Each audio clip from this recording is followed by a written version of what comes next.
Excelente. Vamos a revisar la tetralogía de Fallot. Ya todos saben este tema, pues va a ser, pero rápido y conciso. Lo primero, pues llamar que ahorita vamos a ver, la tetralogía de Fallot se conoce como una anomalía cardíaca conotroncal que va a constar de cuatro malformaciones o cuatro componentes específicos. De hecho, si se dan cuenta que están descritos, vamos a tener o constar de la presencia de un defecto, un defecto ventricular o una CIB, la estenosis de la arteria pulmonar o cierto grado de estenosis de la arteria pulmonar, una válvula aórtica que está cabalgada sobre el tabique interventricular y por último la hipertrofia del ventrículo derecho. De hecho, sabrán que esta última, la hipertrofia del ventrículo derecho, normalmente no se presenta en la vida fetal, por lo cual, aunque sabemos que la secuencia que presenta la tetralogía de Fallot se va a presentar en nuestro postnatal, al no encontrar eso, muchas veces lo vamos a llamar, o la literatura lo comenta, como el complejo de Fallot, no tanto como la tetralogía de Fallot. Y también en alguna literatura van a leer inclusive que existe una pentada de Fallot. Eso solamente incluye la presencia extra de una CIA. Eso es lo que muchas veces en la literatura comenta como la pentada de Fallot. Cuanto a los antecedentes o el contexto histórico, bueno, tenemos que desde los 1600 ya existen las primeras descripciones anatómicas en la literatura por Niels Stein. Después, en 1784, se dice que este ilustrador, si no me equivoco es inglés, William Hunter, hace la primera descripción anatómica muy precisa de lo que pasaba en la malformación de Fallot. Pero fue en 1888 que este personaje francés, que es, no se pronuncia, pero pues el último apellido es Fallot, describe lo que es la enfermedad de Sud o la maladie Blue, que es la descripción en realidad clínica de lo que pasaba de los niños que tenían Fallot. Como vamos a ver, es la principal cardiopatía cianosante. Pues vean cómo se ponían moraditos y entonces le dio la descripción en realidad a la presentación clínica. Y fue hasta 1924 que esta doctora, que es Abbott, es una patóloga, cardiopatóloga o algo así. Estaba escrito, es canadiense ella, que es el personaje que tenemos acá, de que es Fallot. Hace como tal la descripción anatómica, ahora sí, contextualizando la clínica que ya había descrito Fallot, con las malformaciones a nivel cardíaco. Y esta imagen es del museo de la doctora Abbott, está en Canadá, donde ella tiene aquí un espécimen de un corazón con un complejo Fallot, que ella hace la disección y la explicación de todas las alteraciones que existen en esta patología. En cuanto a epidemiología, se dice que es la cardiopatía conotroncal más frecuente y la primera causa de cianosis en la infancia. La incidencia ocurre entre 3 a 5 casos por cada 100,000 recién nacidos, lo cual hace una prevalencia que entre el 7 al 10% de todos los defectos congénitos, esto a nivel global. Es un artículo de México, de cierto grupo, donde la doctora Mónica Cruz, que es una de las grandes representantes de la cardiopatía fetal aquí en México, en este momento estaba en un centro de diagnóstico muy específico en la ciudad de Querétaro, pero ella intentó hacer ahí un centro como de referencia para cardiopatías congénitas. Y ella hace en el 2019 sacan este artículo donde ella reporta todas las cardiopatías que les llegaban y la frecuencia que tenían. Se dan cuenta de las conotroncales, justamente, y como dice la literatura, pues la más frecuente es la tetralogía de Fallot. Pues por eso la importancia, cuando vamos a verlas, o tenemos la cuestión de la conotroncal, quizás de la primera en la que tenemos que pensar por incidencia, pues es la tetralogía de Fallot. Un poquito de la embriología. Bueno, tenemos esta secuencia de... Aquí no se ve. Es que va como un cabrón. Tenemos esta secuencia más o menos explicada en cuanto al desarrollo de la embriología del tabique conotroncal. Primero vamos a irnos a esta imagen. Si recuerdan, la parte conotroncal y los ventrículos tienen un desarrollo embriológico en común que tiene que ver con los arcos con los arcos,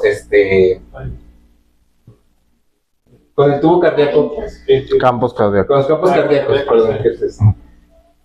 De hecho, por esto, justamente, si recordarán, aquí siempre recordamos que no existe, como tal, embriológicamente, no tendría por qué existir, el ventrículo izquierdo de doble salida, porque este tiene la formación de esta parte troncal, tiene que ver efectivamente con cómo existe la disposición de los ventrículos. Entonces, ¿qué es lo que pasa? Hay un desplazamiento de esta área antero superior al septo infundibular y hay un hipodesarrollo del infundíbulo del ventrículo derecho, de esta parte específicamente, y como lo estamos viendo aquí en el video, lo cual va a generar una CIB anómala y que va a generar que la aorta no se sitúe como tal dentro de su ventrículo, sino que resulta este cabalgamiento. Y esto secundariamente, este desplazamiento de la aorta va a generar el estrechamiento como tal de la vía pulmonar, que como vieron en las preguntas, normalmente puede ser valvular o infundibular. Justamente por eso la pregunta era confusa, porque supravalvular no puede ser. Y eso tiene que ver con la formación embriológica, porque lo que pasa, o sea, el problema del estrechamiento de la vía pulmonar es por el cabalgamiento o el desplazamiento de la vía del ventrículo izquierdo, que es de la aorta. Entonces vean en el modelo del corazón como la disposición también es importante, por eso les hago hincapié en el análisis secuencial segmentario, que siempre vean que la aorta, aparte de emerger del ventrículo izquierdo, que nosotros tenemos una imagen en 2D, es la que emerge más posterior, es la que primero nos vamos a encontrar, y cuando subimos en los planos de Jagel ya nos vamos a encontrar la pulmonar mucho más superior o más anterior.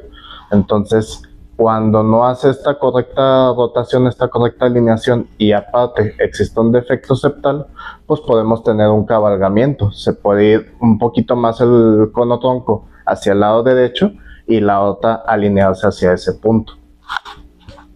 Exactamente. Entonces, ¿qué va a pasar? Bueno, la obstrucción, esta obstrucción que se da por el desplazamiento del tracto de salida, generando una obstrucción del ventrículo derecho, va a tener diferentes presentaciones. Podemos tener un grado variable de estenosis o atresia inclusive, que afectan el tamaño y la disposición de la arteria pulmonar. También esto, y lo vamos a ver en los tipos de Fallot que están descritos, se pueden generar estas arterias colaterales aortopulmonares que están representadas aquí en una radiografía.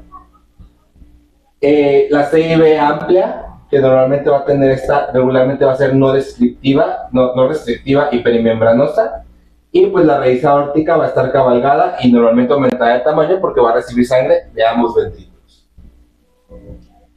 El complejo de Fallot está clásicamente descrito en tres variantes principales. El Fallot clásico, al que le conocemos como tipo 1, que es el que tiene el comportamiento de una estenosis pulmonar, es la versión más frecuente y es la que se conoce como clásica, entre el 60 y 65%. Y es esta donde existe un cabalgamiento y una estenosis, pero sí hay paso de flujo, y ya vamos a verlo con las imágenes, hacia la arteria pulmonar. La siguiente más común es el Fallot con atresia de la pulmonar, donde aquí no hay un paso como tal en esta válvula. Este va a representar en el 30 y 35%. Y aquí es donde toman importancia las colaterales que vimos previamente, que vamos a ver en el diagnóstico. Al no tener un paso, el flujo que llega a la pulmonar, tanto a las ramas como al tronco, es retrógrado del ducto venoso y por eso tiene su comportamiento específico. Y el tercer tipo, que es el menos común, pero quizás el peor pronóstico o el que tiene un estado que progresa más frecuentemente a un pronóstico malo, es donde hay una ausencia de la válvula pulmonar, la forma menos frecuente, y en esta ayuda se ve de la válvula como tal, por lo cual no existe nada que pare el flujo o que lo regule, y esto va a hacer que la pulmonar tenga esta forma ensanchada. ¿Cómo realizamos el diagnóstico? Bueno, como una malformación conotroncal, toda la literatura hace expresión que hay que tener cuidado en su diagnóstico porque no es lo más común, pero muchas veces podremos tener un plano de 4 cámaras normal, sobre todo tomando en cuenta que está asociado a una CIB que es perimembranosa, está un poquito más arriba. Nuestro plano de 4 cámaras pudiéramos no verla, inclusive siendo muy amplia. Entonces, en el plano de 4 cámaras, ¿qué sí podemos tener alterado? Y como lo vamos a ver en las demás troncales, el eje, regularmente podemos tener una levocardia extrema, que ya desde ahí podemos pensar en una conotroncal. No es específica de Fallot, pero muchas veces en las descripciones es de lo primero que podemos notar, que nos obligan inmediatamente a juiciosamente buscar alguna alteración. Y como dijimos, podemos tener un 4 cámaras normal. Aquí en algunas imágenes, por ejemplo, es un corte axial a nivel un poquito de 4 cámaras, no vemos como tal un defecto, y subiendo un poquito más ya vemos aquí el cabalgamiento completo de la aorta, donde están ambos ventrículos llegando a este vaso. Es un corazón normal, es un 5 cámaras, donde vemos nuestro tracto de salida del ventrículo izquierdo, y como en un Fallot, inmediatamente que subimos un poco más nuestro transductor, vamos a ver este cabalgamiento. Ahora, ¿cómo se va a diagnosticar cada una? Bueno, vamos a ir viendo sus detalles en cuanto al diagnóstico. La clásica o la tipo 1, como vimos, va a tener el 4 cámaras normal y únicamente pudiéramos encontrar la desviación del eje hacia el lado izquierdo. Sin embargo, en el 5 cámaras va a ser muy claro la CIB, perimembranosa, amplia, y que la aorta sale de ambos ventrículos, como ponemos este corte axial, y en el esquema vemos inmediatamente cómo la aorta está cabalgada, y es el clásico signo en Y, ¿sí? Que está descrito en todas las descripciones pues, del Fallot clásico. Y si le pusiéramos el Doppler aquí, veríamos cómo el flujo va hacia ambos. Luego, la arteria pulmonar regularmente es difícil de ver. Normalmente, ¿por qué? Porque va a estar más pequeña. Y aquí vamos a tener el signo de interrogante, que no lo puse porque esas imágenes son de Chadwick. No lo tiene este libro, el signo de interrogante, lo tiene nada más en las de Galindo, pero la verdad es que no salía muy bien la imagen. Pero bueno, el signo de interrogante es que cuando pones Doppler, efectivamente aquí se forma como la interrogante y el puntito, con la aorta. De cómo vemos el flujo que no pasa junto con la pulmonar, pero por ejemplo en este corte de salida del corte del tracto de salida del ventrículo derecho, vemos como una pulmonar mucho más pequeña. Nos corrigiendo, el signo del interrogante se da por la aorta, no por la pulmonar. ¿Qué es lo que pasa? Como tenemos una desviación del eje, la aorta adquiere una forma más elongada y más curviada de lo normal. Entonces, a la hora de que estamos evaluando en el 3 vasos, en el corte en V en específico, lo normal es que veamos 2 vasos de mismo calibre más o menos y con una disposición recta. Y en el Fallot lo que vemos es una aorta como en S, como itálica, como en interrogante, si lo quieren ver así. Pero es por esa desviación que está haciendo el eje, está elongando mucho más esa aorta y pues se ve mucho más grande con respecto a la pulmonar que está estenótica. Ese es el signo del interrogante. Y lo que sí es que vamos a ver la aorta mucho más ensanchada, más grande, porque está recibiendo 2 flujos. Eso. Y aquí, diagnóstico diferencial muy importante, el ducto arterioso lo vamos a ver anterógrado. ¿Sí? Ambos, aunque está estenótico, sí hay paso. Estos regularmente son el que tiene menor riesgo de progresión, regularmente están estables durante el embarazo, es importante el diagnóstico, y recordar que solamente en aquellos casos en el que desde un inicio se ve una diferencia muy amplia, más del 50% entre la aorta y la pulmonar, son los que tienen riesgo de progresar a una presentación más grave. Aquí aprovecho, no sé si lo vas a decir adelante, pero la alineación nos ayuda mucho el tema. Ahí hay que verlo en 2D, hay que tratar de obtener un corte así o un eje largo y trazamos una línea en eje recto con el tabique interventricular y vemos qué tanto porcentaje de la aorta queda hacia el ventrículo izquierdo y qué tanto porcentaje queda hacia el ventrículo derecho. Si hay más de un 50% cargado hacia el ventrículo derecho, predominantemente el vaso está emergiendo de ese ventrículo y ya cambia de nombre. Ya sería una doble salida del ventrículo derecho. Cuando es menos del 50% con respecto al ventrículo derecho, o sea, un 60% hacia el ventrículo izquierdo, le vamos a llamar un falot, porque está cabalgado menos de ese 50, siempre tomando como referencia el 50 del ventrículo derecho. Más de 50 hacia el derecho, doble salida, menos del 50 al derecho, falot. Y nos ayuda mucho el Doppler porque también se ve el signo de la Y en el Doppler.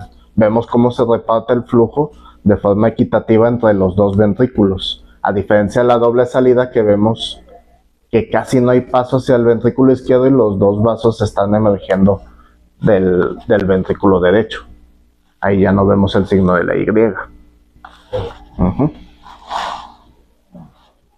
Este es un video de la fetal, que es justamente de un falot. Ahí podemos ver cómo hay ese cabalgamiento que está justamente encima del tabique interventricular. Y este es un eje corto donde se ve mucho más pequeña la arteria pulmonar y está descrita en un color. Y ahí con Doppler, donde vemos que sí hay paso y es anterógrado. Sí, está C y B, y pues ese sería un falot clásico. Igual aquí vemos justamente pues lo que comentaba el doctor, que hay que tener muy en cuenta la distancia entre un lado y otro, porque tiene que ser menor al 50%. Si nos encontramos mayor al 50%, pues hablamos de otra entidad. Y aquí vemos la comparación entre la arteria pulmonar y la aorta. Como les comenté, regularmente esta relación hay que estarla revisando porque cuando es menor del 50% tamaño de la pulmonar con respecto a la aorta son los que tienen a tener alguna progresión inútero. ¿Se acuerdan de la relación que habíamos dicho normal entre la pulmonar y la aorta? ¿Cuántas veces tiene que ser más grande la pulmonar que la aorta? 1.2. Eso. Muy bien, muy bien. Estas es otras imágenes del eje del tracto de salida del ventrículo derecho, como la pulmonar es mucho más pequeña. Igual este es un 3 vasos tráquea, y aquí creo que es un poquito más abajo. Igual aquí mucho más pequeña, en un corte mucho más arriba, que aquí es donde se vería más o menos el signo entonces de la interrogante. Nomás desdoblando la aorta. Ajá. Que ahorita lo vamos a ver en el otro tipo, pero de hecho no es tan común en el falot clásico. Normalmente está en el 55% de los casos del falot clásico, y sí es mucho más presente en el falot con atresia. Exactamente. Es el 3 vasos tráquea, donde vemos con Doppler, como inclusive el Doppler es mucho más pequeña, pero conserva su relación anterógrada en ambos casos. Ese es el signo de interrogante. Ok. Como adquiere una curvatura la aorta. De normalmente ser un vaso que tiene que emerger recto, empieza a hacer esa como curvita. ¿Parece un qué? Un garfio. Yo no le he encontrado forma de interrogante, la verdad, por eso no lo entendí. Y si la insonamos, vemos en el espectro Doppler como una válvula aórtica, una pulmonar normal, pues no tendría por qué acelerar, y aquí este es un falot donde vemos que acelera hasta 130, 140. Pues, hablamos específicamente de una estenosis. Igual son más imágenes, vemos otra vez por ejemplo el 4 cámaras, cómo está normal regularmente, y la presencia de la aorta cabalgada. Otra de las patologías que muy frecuentemente se pueden asociar a el falot, y ahorita vamos a ver en las malformaciones asociadas, es la presencia de un arco aórtico derecho, como en esta imagen, como vemos el 3 vasos alterado por la presencia del arco aórtico del lado derecho. Aquí estaría la pulmonar, la aorta de la vena cava, y la tráquea la tendremos que ver hacia este lado, y la estamos viendo entre los dos. El corte no auxilia mucho porque la pulmonar está muy pequeña, es muy difícil alinearnos, pero vemos la disposición de la aorta hacia el lado derecho. Y este es un falot clásico, también estudios de la fetal en un primer trimestre. Ay, no.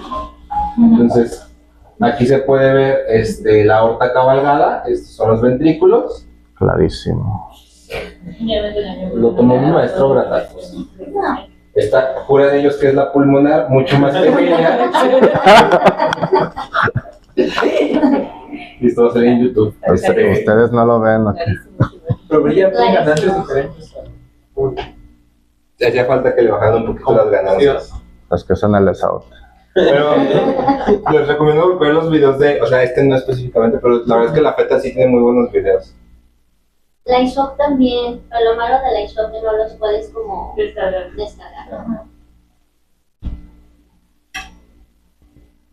Así se ve un valor para cuando lo vea la próxima vez en un primer trimestre se los encargo. Yo a duras penas puedo ver diferenciar las 4 cámaras.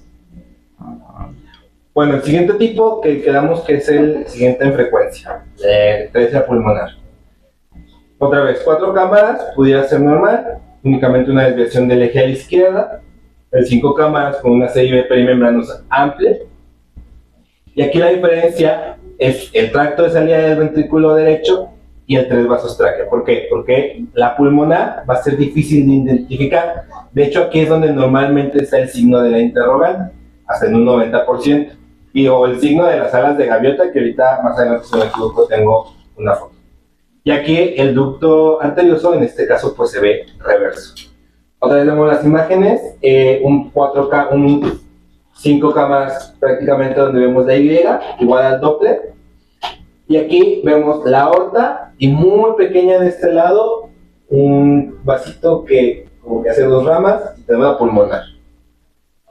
Y el 3, o aquí, creo que es el de alas de gaviota, donde ven que la pulmonar pues, está bien chiquita y medio se desdobla ahí.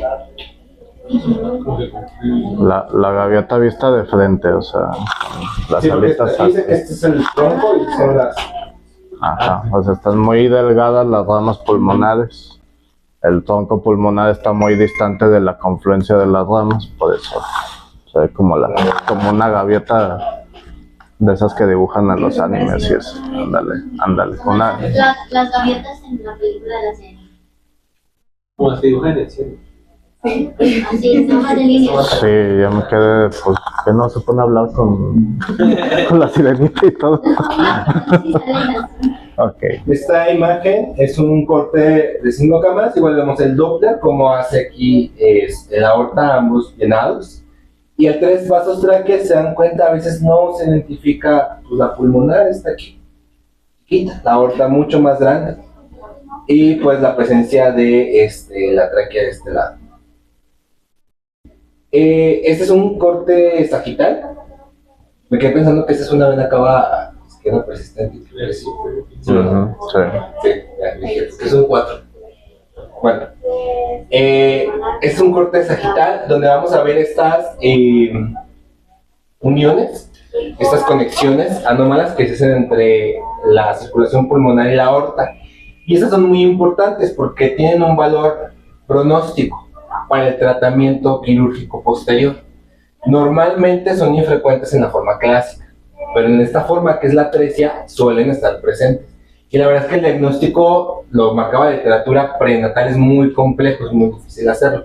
Pero si las llegamos a ver, se tienen que reportar, porque, al final de cuentas se va a confirmar con un estudio de imagen en la vida postnatal, pero sí son muy importantes para el momento en el que se quieran hacer alguna intervención, porque son las que principalmente empeoran el pronóstico. De hecho, tienen que ir por ellas los cirujanos pues, poder ocluirlas. Nada más que ese es el ducto tedioso, ¿eh? Casi todo. O sea, eso es lo normal. No está mostrando que el ducto tedioso tiene flujo retrógrado. Sí. Todavía no es una MAPCA esa. Ahorita cuando hay una zona marca. Igual aquí está el ducto tedioso reverso. Era esta. ¿Qué se parecen?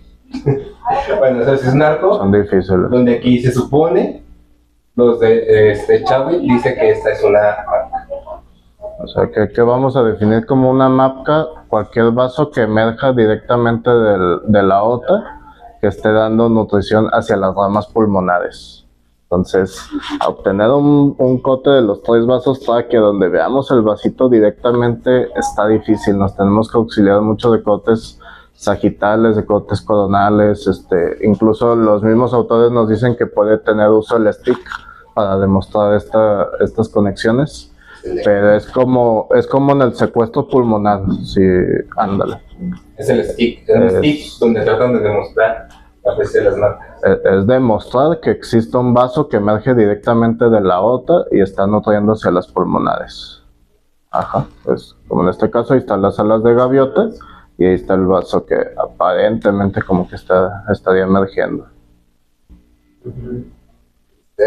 Bueno, entonces acá lo que trataba de demostrar con esta imagen pues era la presencia del doctor reverso. Entonces recordemos que ese es el punto clave de diagnóstico. En la forma clásica hay una estenosis, pero sí hay flujo. Aquí viene la circulación completamente por el ducto arterioso y pues la pulmona es mucho más pequeña. Igual en este lado. Y si nosotros insonáramos, pues veríamos el flujo retrógrado, viniendo justamente del ducto. Y esta es la presentación pues, de las MAPCA, que les repito, no es como que sea forzosamente verlos, la debemos sospechar en el tipo de atresia, porque normalmente pueden estar presentes, pero demostrarlas pues es muy complejo. Y este es también pues, lo que decíamos del stick, como aquí tratan de demostrar pues, la presencia de estas conexiones.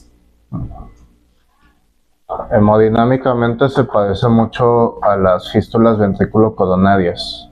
Acuérdense que en el ábside el problema es que el ventrículo no tiene cómo sacar toda esa presión. Entonces crea una forma anómala a través de la pared del ventrículo y hace esas conexiones con las coronarias.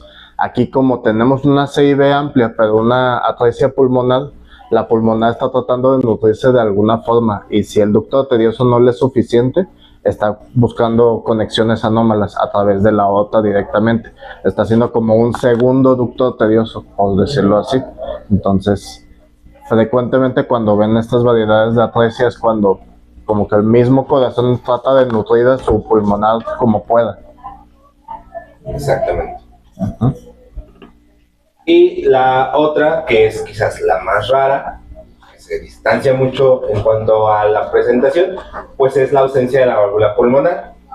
Aquí igual podríamos tener un 4 cámaras normal, una CIB perimembranosa, sin embargo la arteria pulmonar tiene una dilatación masiva. ¿Esto qué pasa? Puede haber varias cosas que le pasen a la válvula, que tenga una displasia, que no exista como tal la formación de la válvula, que sea ineficiente, pero no existe como tal pues este control en lugar de la válvula para el paso del flujo, y va a haber un flujo turbulento que no está controlado, va a producir toda la ensanchamiento, la dilatación de la arteria. Y de hecho estas regularmente tienden a no tener ducto arterioso. Es un corte axial de 4 cámaras. Aquí podemos ver la Y, cómo es la salida de la aorta. Y vemos esta imagen aquí que de una entrada nos podríamos pensar, pues, ¿qué es esto? Es una imagen anecoica, que si le podemos lograr salir en el flujo, pero pues este no sería el lugar normal donde uno vería pues ninguna imagen quística. Y si nos vamos un poquito más arriba, vemos este ensanchamiento. De hecho, cuando roté en Startup, justamente hubo un caso, y mucho más ensanchado, o sea, enorme completamente, más que esto. Es signo específico que se llama en alas de... No sé, sí, alas de mariposa. Alas de mariposa, perdón. Que lo estoy confundiendo con la de la gaviota. Que la gaviota ya comió. Lo refiere a la literatura y lo van a ver como esos signos que ves una vez en tu vida y nunca se te van a olvidar. Vemos aquí que no hay una válvula como tal y como están completamente dilatadas todo lo que es la estructura de la válvula de la arteria pulmonar. Si nosotros le pusiéramos Doppler, vamos a ver un flujo turbulento, que de hecho hace un fenómeno de vaivén. Se expulsa la sangre por la pulmonar, no hay nada que la controle, a la que se regrese y regresa. Y hace este fenómeno como de pues turbulencia, le hacen, que vamos a tener aquí. O sea, van a estar viendo estas dos cosas en forma cíclica, azul, rojo, azul, rojo, azul, rojo. Es lo que está viendo porque no existe una válvula que contenga el flujo. Exactamente. Y aquí el plano de 3 vasos tráquea, pues en realidad va a ser muy difícil porque está toda la anatomía de la pulmonar completamente perdida, pero se describe que de hecho suelen cursar con agenesia, no todas, pero suelen cursar justamente con la agenesia del ducto arterioso. Tampoco vamos a poderlo demostrar por el gran crecimiento que tienen las donas pulmonares. exactamente. Esta es una reconstrucción en stick de justamente cómo está completamente ensanchada la pulmonar. Vemos este flujo turbulento e igual acá. Entonces, estas son las que más, ahorita vamos a ver que es la versión que más mal pronóstico tiene inútero, porque regularmente tienden a cursar con hidrops y con muerte intrauterina. Esta es la que peor pronóstico, la que más raramente vamos a ver, pero definitivamente la que tiene un pronóstico peor. ¿El año pasado les tocó ese caso a ustedes o les tocó a sus demás? ¿A nosotros? Hubo una que identificamos primero como un probable aneurisma de la aurícula izquierda junto con un cabalgamiento, y ya después que le echó un ojito a la doctora Castro nos se quedó es que no hay válvula pulmonar, no es que no exista una estenosis, es que no hay válvula y es un falot con ausencia de válvula pulmonar. Y ya entonces nos hizo sentido, es que no era un aneurisma, es que estábamos viendo la rama pulmonar izquierda. Pensé que les había tocado. Vimos uno entonces hace 2 años probablemente. Este es un pequeño diagrama donde podemos ver justamente el comportamiento del Doppler. En el clásico vamos a tener la estenosis, el jet, como aumenta. En la atresia no tenemos paso, está completamente cerrado. Aquí las líneas están mal, pero en realidad vendría del ducto arterioso hacia acá el llenado, y vemos como en el tipo 3 vamos a estar ensanchadas y pues este flujo turbulento en signo de vaivén. Esto no existe. Eso no existe. ChatGPT, cuando me das buenas imágenes.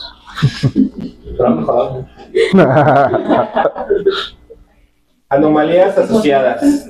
¿Qué otras cosas vamos a tener presentes? Bueno, de lo más común, el 20% cursan con la presencia de un arco aórtico derecho. Como pueden ver en la imagen, cómo se ve el clásico signo de arco aórtico. Fíjense que se ve la tráquea en medio de los 2 vasos, un arco aórtico derecho. Exactamente. Se ve el arco aórtico. Otro es un canal AB, como el video de abajo. Es un canal AB clásico que podríamos ver el efecto tanto auricular como ventricular. En el 5%, una CIA, lo que llamábamos antes como una pentalogía de Fallot, en el 10%. Una estenosis pulmonar periférica que tenga más CIBs, inclusive musculares, la presencia de LARSA, estenosis mitral o origen anómalo de las arterias coronarias. Y específicamente pues tiene que ver con la misma formación de la parte conotroncal. También lo va a comentar seguramente Jorge en el TGA, porque también tiene implicaciones en cuanto a la restitución quirúrgica. Pero el canal AB, o sea, ¿es canal AB más Fallot? Sí. Ajá. Tiene la pésima suerte de que la válvula está formada de forma anómala. Ajá. Y aparte, o sea, aquí estás viendo las conexiones auriculoventriculares. Ajá.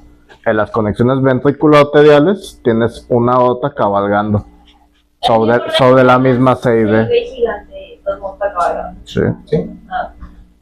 Como dice, O sea, ¿cómo puede tener como 3 cardiopatías juntas? O sea, si funcionalmente te está haciendo una estenosis pulmonar con una aorta normal, reúne los elementos del Fallot, independientemente de la conexión auriculoventricular. Y queda como un complejo, ¿vale? Complejo Fallot con canal AB. Muy mala suerte, pero puede pasar. Como la mayoría de las cardiopatías, excepto algunas muy específicas como la TGA, quizás, esta es una de las patologías que es mandatoria de un estudio genético. El riesgo de una cromosomopatía o una alteración genética va del 25 al 30%. la principal T21 y 18, pero también está muy asociada a la microdelegación 22q11.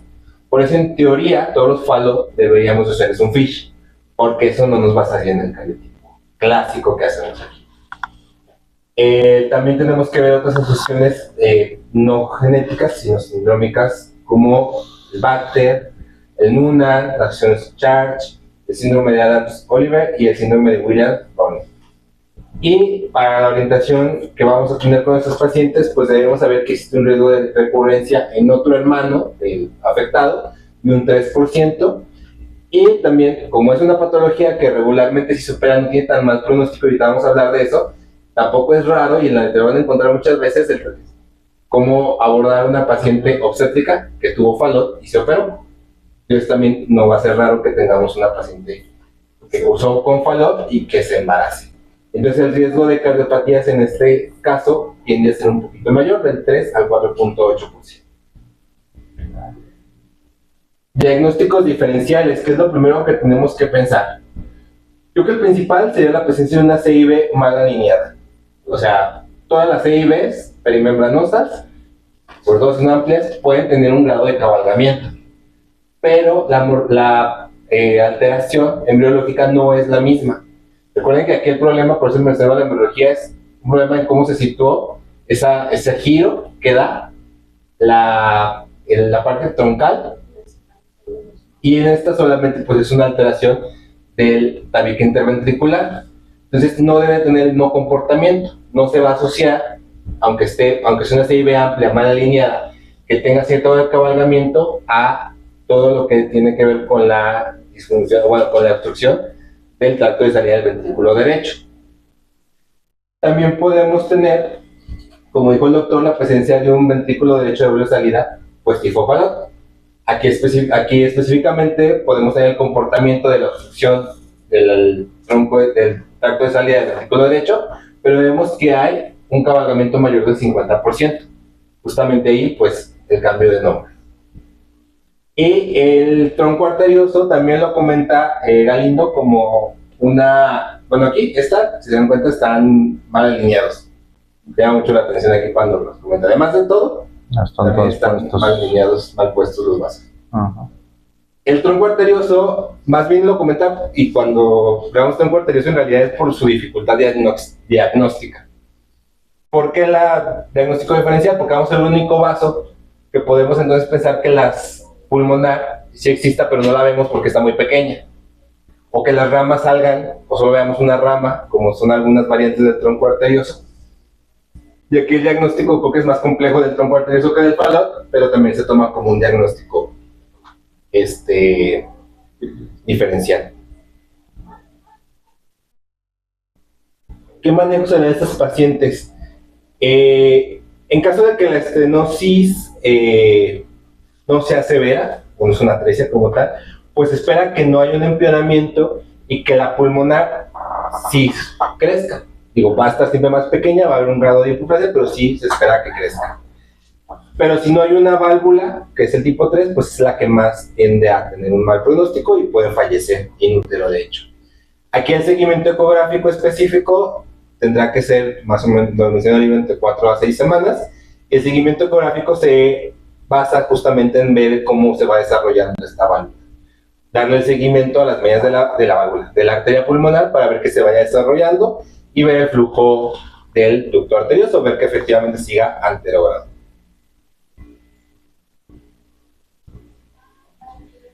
¿Cómo es el tratamiento postnatal? Bueno, regularmente, si la estenosis no es muy importante, sí va a haber el desarrollo de la arteria pulmonar, y cuando la arteria pulmonar sí se puede desarrollar, son los que se llaman justamente como faldas rosados o cianosis leve. Hay varias series, que de hecho esta es una patología que es infradiagnosticada en realidad. Como les mencionaba, cuando las claves de diagnóstico, como la 4 cámaras puede llegar a ser normal, a veces estos casos no se ve tanto el hipodesarrollo de la arteria pulmonar, la CIB no es tan clara y entonces puede llegar a nacer, inclusive, y se diagnostica de manera postnatal, hasta que empieza con un grado cierto de cianosis. Pero si no están tan afectados o no tienen tanta sintomatología, inclusive la cirugía se puede retrasar lo más posible. para no operarlos en cuanto nacen. El otro aspecto completamente es cuando tenemos la atresia pulmonar y la presencia de las colaterales. Estas bebés, en cuanto nacen regularmente, van a tener hipoxemia severa. Y aquí, de hecho, la cirugía se trata de adelantar y regularmente es paliativa, porque normalmente tienden a ser reintervenidos, las colaterales tienden a empeorar el pronóstico, a veces se cierran, pero se vuelven a abrir y vuelven a tener un flujo que es anómalo, y pues son los que tienen un peor pronóstico. Aparte, bueno, peor pronóstico inútero pues es el tipo 3, en ausencia, y postnatal. De la clásica y la atresia, pues el peor pronóstico es la atresia. Creo que sí parece más común el interrogante. Ajá. Este sí era el signo del interrogante. Ajá. ¿Cuál es la cirugía clásica en la tetralogía de Fallot? Bueno, regularmente se lleva a cabo entre los 4 a 6 meses. Lo que se hace es una intervención, el cierre de la CIB, la resección del tejido muscular, porque regularmente ya en la vida postnatal pues ya vamos a tener esta hipertrofia del ventículo derecho, que sí puede aparecer en la vida fetal, pero no es lo común. Resecar todo este tejido hipertrófico y hacer la valvuloctomía y ampliación del tracto de salida con un parche. Aquí se ve cómo se incide en la válvula pulmonar con un parche para que ésta sea pues, más grande.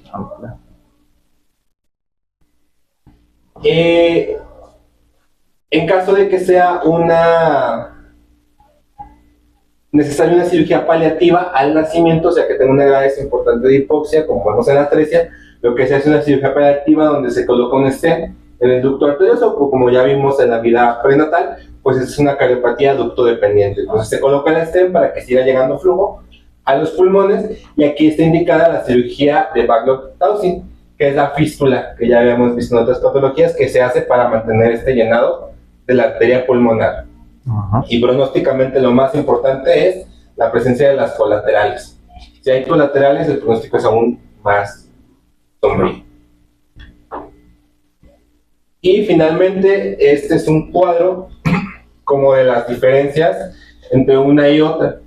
Vemos que en cuanto a la anatomía de la válvula, en la clásica haber estenosis, en la atresia, pues, y en la tipo 3, pues una ausencia de válvulas. Aquí el flujo del ducto arterioso es anterógrado, aquí es reverso, y aquí hay un flujo en vaivén. Y lo más importante aquí, pues es del 3 es la dilatación severa. Regularmente esta tiene una mortalidad baja, esta una moderada, y esta es más grave, sobre todo en la vida prenatal. ¿Tienen alguna duda?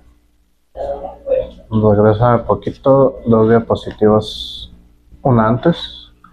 El Fallot rosado también en algunas series lo van a encontrar como bilogía de Fallot. Bilogía de Fallot, o sea, dos defectos, que sería la CIB y el cabalgamiento aórtico. O sea, estos bebés no hacen estenosis pulmonar. Pues mínimo. Por eso no hacen la cianosis como tal. De lo que ahorita nos comentaste, ¿se dan cuenta de que entonces todas las tetralogías de Fallot son ducto dependientes? ¿O no son ducto dependientes todas? No, dependiendo del grado de estenosis. O sea, un Fallot clásico con una estenosis severa sí puede llegar a ser ducto dependiente. Un Fallot con atresia pulmonar es ducto dependiente sí o sí. Y pues el Fallot con agenesia de la válvula pulmonar muchas veces ni ducto tiene. Entonces, hay veces que sí nos preguntan porque ya les van a pasar quirófano de que, ¿y esta es ducto dependiente? Pues déjame ver qué dice el reporte, a ver cómo estaban las ramas pulmonares, a ver cómo estaba la válvula pulmonar. No, pues de lo que pusieron aquí nunca le vieron flujo reverso, tenía un buen Z-score la pulmonar. Yo creo que no es ducto dependiente. Si ya lo habían reportado como atresia pulmonar, pues de entrada ya sí lo es. Entonces depende del caso, y por eso a veces se puede diferir la cirugía hasta los 4 o 6 meses de vida, porque no ocupan mayor manejo, pues. Muy bien. ¿Dudas, preguntas? Muy buen tema. Muy buena clase. Hágase la luz.